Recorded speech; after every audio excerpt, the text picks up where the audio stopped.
Il était une fois une lointaine planète perdue dans la galaxie. Une espèce remuante et assez bavarde qui était apparue un beau jour. Au début du XXIe siècle, elle comptait quelques 6 milliards d'individus. Cette espèce s'était appelée les humains. Les humains, qui ne sont que des humains, se partageaient plus ou moins bien les ressources de cette planète qu'ils nommaient la Terre. Plutôt mal que bien, à vrai dire, comme des humains, quoi. Sur les 6 milliards d'humains, 850 millions d'entre eux souffraient de la faim, soit 1 sur 7 de ces humains. Comment se faisait le choix de ceux qui seraient nourris et ceux qui ne le seraient pas, ou moins? Eh bien, cela se faisait tout bêtement, essentiellement selon le lieu de naissance de l'humain. Cela se résume simplement en disant que sur les 850 millions d'entre eux qui souffraient de malnutrition, 820 millions vivaient dans le sud de cette planète Terre. Sous-alimentés ou mal nourris, c'est quoi? Prenons par exemple deux jeunes de ces humains. Bob vit dans une région du nord de cette planète Terre appelée Europe. Sekou, lui, vit dans le sud de la planète, dans une région appelée Afrique. Leurs alimentations sont très différentes, tant en quantité qu'en qualité. Bob, lui, a à disposition une nourriture abondante et variée. Sekou est mal nourri, au mil et au riz. Accède rarement à des légumes et des fruits et quasiment jamais de viandes et laitages. Clairement, son alimentation ne couvre pas ses besoins énergétiques, nutriments, vitamines et minéraux. Il s'expose donc à de graves problèmes de santé et les statistiques démontrent qu'il mourra 20 ans avant Bob.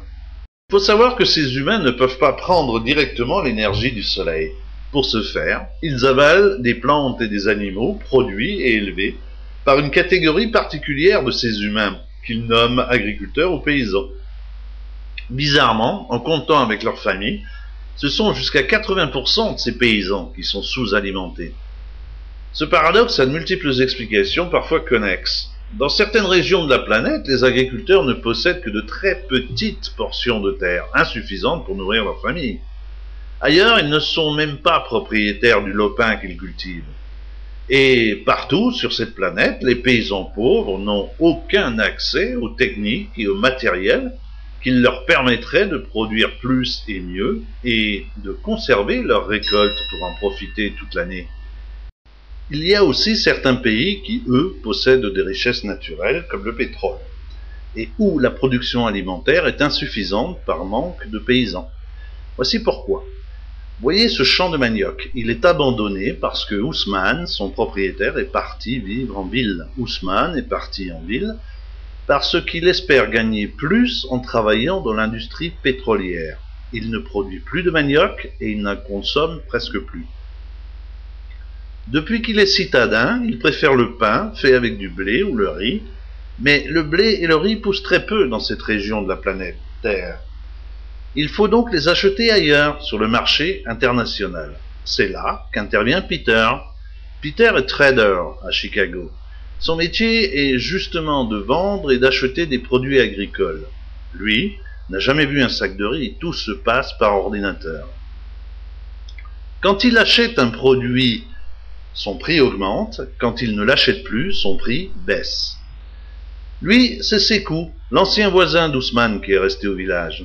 Lui non plus ne mange plus de manioc, mais du riz. Comme le riz d'importation est très bon marché, c'est devenu plus rentable de cultiver du coton pour l'exporter et d'acheter du riz avec l'argent du coton.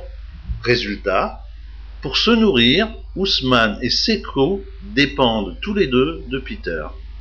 Voilà qu'un beau jour, Peter et ses amis se mettent à adorer le blé, tandis que le coton. Du coup, le prix du blé explose, ce qui entraîne l'augmentation du prix du riz. Ousmane et Sekou n'ont plus de quoi acheter leur principal aliment. Leur survie dépend des importations. L'on appelle ça la dépendance alimentaire. Heureusement, il y a Joséphine. Joséphine travaille pour un programme d'aide alimentaire qui, entre autres, distribue à Ousmane et à Sekou de quoi ne pas mourir de faim. Ce qui est bien. Ce qui l'est moins, c'est que les produits alimentaires distribués gratuitement font baisser les prix des produits sur les marchés locaux, ce qui appauvrit encore plus Sekou.